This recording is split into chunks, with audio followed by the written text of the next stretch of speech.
The jury is at an impasse. A hung jury in the high-profile murder trial of Karen Reed, the judge declaring a mistrial. Mr. Foreman, I am in receipt of your note.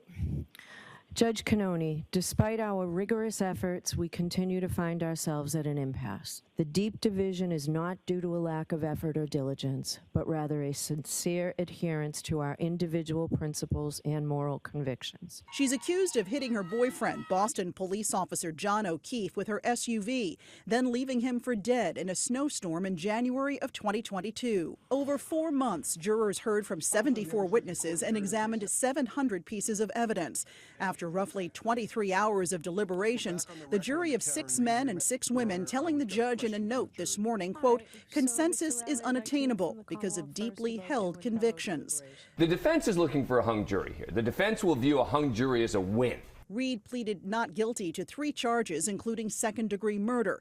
Prosecutors pointing to evidence including a broken taillight found days later in the snow, the victim's DNA on the back of the SUV.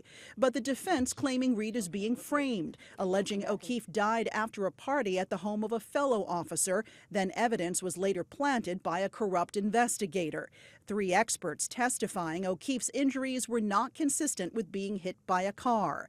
It's a case that's divided this Boston suburb as O'Keefe's family fights to keep his memory alive. Now that a mistrial has been declared, legal experts say it could be several months before the state decides to retry Reed. But even then, they say it could be hard to do in a place where so many minds are already made up. Alexis Christoforous, ABC News, New York.